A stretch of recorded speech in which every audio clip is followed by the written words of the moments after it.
the other thing I should say about Amina Ghafoor is when we set up the Caribbean Press in 2009, she said to me, "Don't just publish books about the, the normal reader, your normal reader. When I say your normal reader, the 15 people who are interested in Guyanese history in this country." She said, "Publish books on children for children." And that is how I had the idea of publishing two anthologies For children. for children, Yeah. and then another book of stories for children, and so on, right? I know, I know. As you talk about the Caribbean Press, let's look at the Caribbean Press, the board of the Caribbean Press, where it came from. I think there's the series preface written by President Barrett Jagdeo that spelled out its beginning. But what I liked about it is that it says that the library will republish out of print poetry, novel, travelogues as to remind us of our literary heritage. And it will also remind us of our reputation for scholarship in the fields of history, anthropology, sociology, politics, blah, blah, blah, right?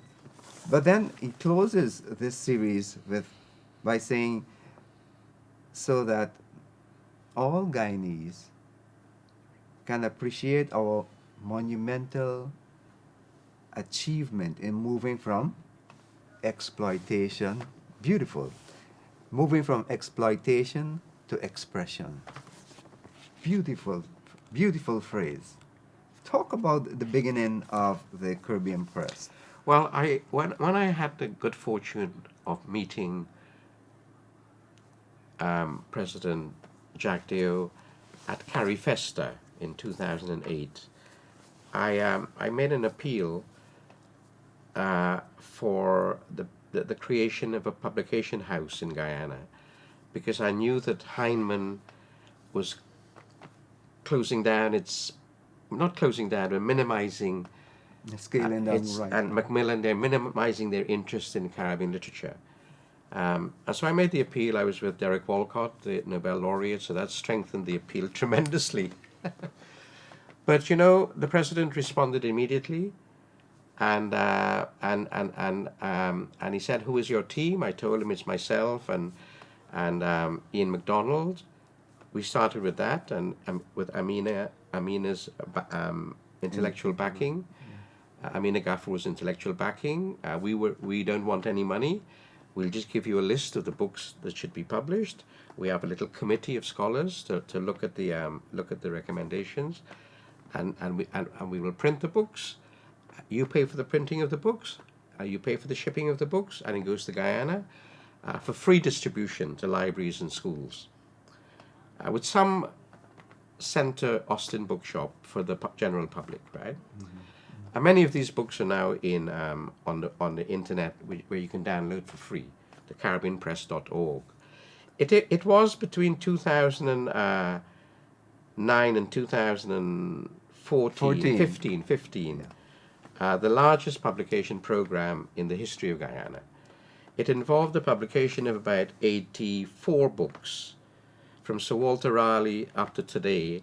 The latest one was an anthology of poetry by contemporary Guyanese writers, including Cedric Costello, a special book on Cedric Costello called Rasta Lyrics. Yes. So it was a wide range, 80-something books, but more than that, about 35 to 40 scholars were involved from universities all over the world. Because when we reprinted a book, we didn't just do a facsimile, a reprint. It was designed, but more than that, every book had an introduction by a scholar. Yes. Ranging from 3,000 to 5,000 words. So it was introduced, the text was introduced by a scholar, so the reader would understand the importance of the book. Well, that took an enormous amount of work, pulling together about 30, 40 scholars, and none of us were paid. all the books published in the Are important and valuable. are important. Right. But the two that I thought were really historic was the discovery of Egbert Martin. First, Scriptology and collection of short stories called Scriptology, which was the very first book of prose created, written, and published in Guyana. The very first. He's the founder. Egbert Martin is the founder of Guyanese literature. He was African, and had some German blood in him. He died in 1890. He was bedridden all his life. He was disabled. How he wrote, and he was in great pain, and he died of tuberculosis. He's a heroic figure, Egbert Indeed. Martin. Indeed. So we were able, this book had been lost for 150 years. I went all over Guyana looking for it. Only one copy exists, and I managed to discover it in 2010, I think, or 2011, because the descendant of Egbert Martin had heard about the work that we were doing and came to the University of Warwick to meet me with a copy, the only copy that exists in the world, right? So we published that with a scholarly introduction, and we also published a selection of Egbert Martin's poetry, because he was again the pioneer of Guyanese poetry. Oh, yes, indeed. You know, he wrote a big poem called The Negro Village, about village life. He wrote about the superstitions that we have in Guyana. The other important book, which was extraordinary, was Theophilus Richmond, The First Crossing. The First Crossing. Yeah. Theophilus Richmond was the surgeon on board the Hesperus, which was the first of two ships that arrived in Guyana with indentured workers in May 1838. They arrived on the same day. Theophilus Richmond's father was an abolitionist. He named one of his sons Wilberforce, because Theophilus Richmond came from a family that were abolitionists. So it was rather ironic that he was the ship surgeon on board a ship with indentured, largely unfree labor. So he wrote his diary from the time he boarded the ship to the time he came to Guyana. He wrote his diary. Nobody knew there was this diary. Imagine a first-hand account of the first crossing to Guyana. And I was sitting in my office at the University of Warwick. I'd done a program for the BBC on indentureship, which was shown. It had a fairly large audience. And I had a phone call from this very polite, very polished English voice saying, I am the great-great-granddaughter's sister, something like that, of Theophilus Richmond, and he wrote a diary. Would you like to see it? Well, you can imagine, I nearly slipped out of the chair, right? So I held my breath and said, yes, I think I would like to see it. and thinking that it might have been a spoof, I said, send me a photocopy of 2 or 3 pages. She sent me a photocopy, so right away I knew it was handwritten.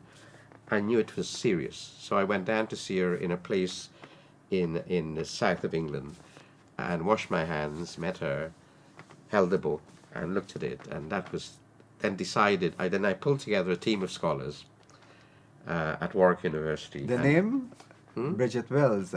Bridget Wells. Yeah. Who was a tremendous, not a professional historian, but a tremendous historian. So we pulled together a small team and we edited it and published it. Derek Walcott gave us permission to publish it in a press called the Walcott Press, I think. Yes. Yeah. And then we reprinted it in the Guyana Classic. Classic. So these were historic material which would have lain dormant or dead had it not been for President Jagdeo and his complete support of the Caribbean press, and added to his support was the tremendous support of Frank Anthony, the Minister of Culture. Yeah. I always say of Frank, I've never met a Minister of Culture that Frank was a minister of culture who was actually cultured. The cultured minister. So he gave his complete backing to the Caribbean press, and because of that, it happened. And as I said, although I was directing it, you had a team of 40 scholars Yeah. helping you out, you know. You name some significant titles. Yeah. Right. For me, the reprinting of Kaikoverall, um, a set of essays, The Mittelholzer Mittelholzer lectures. essays, Yeah. beacons of excellence, I think they were. And then, importantly, parliamentary speeches of former leaders of Guyana. Well, Parliament, when it was obvious, I think, not obvious, it was obvious is probably the wrong term.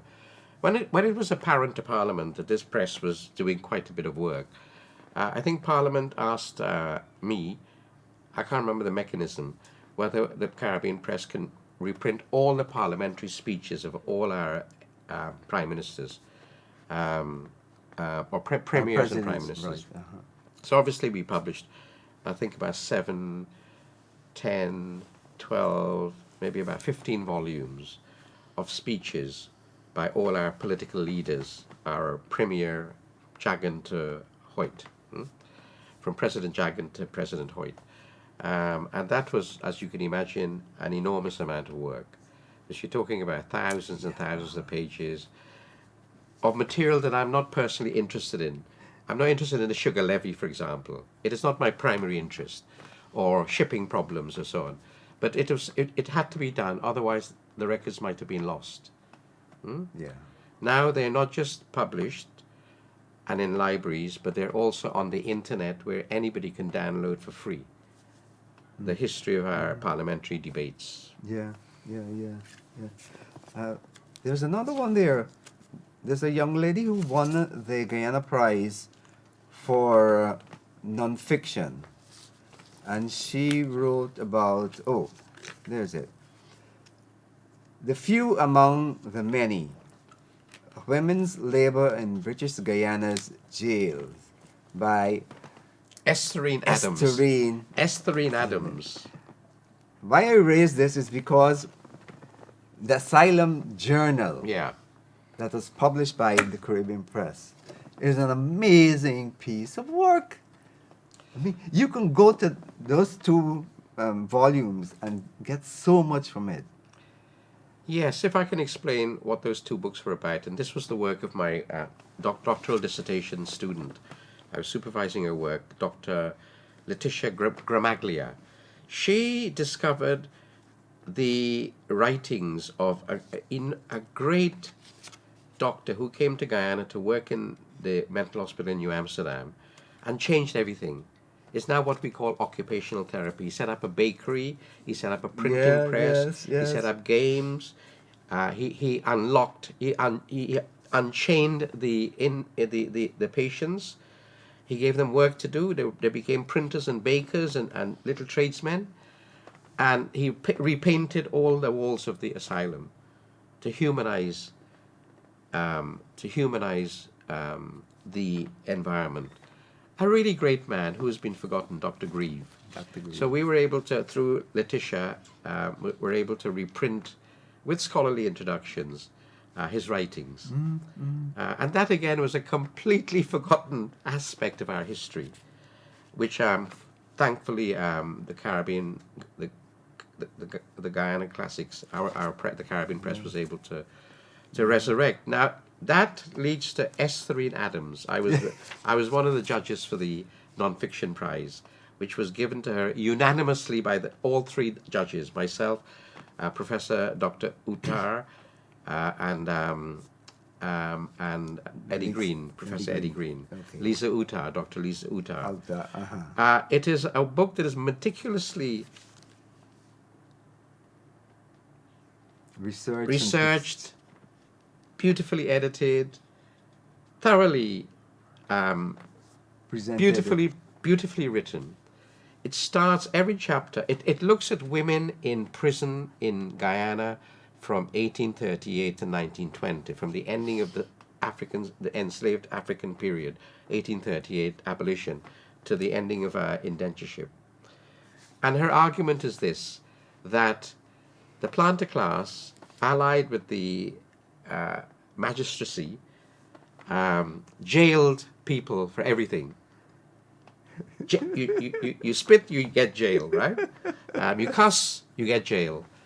They jailed you. Why? Because then your labor was free. Yeah. You were a prisoner. The prison population enlarged, bloomed.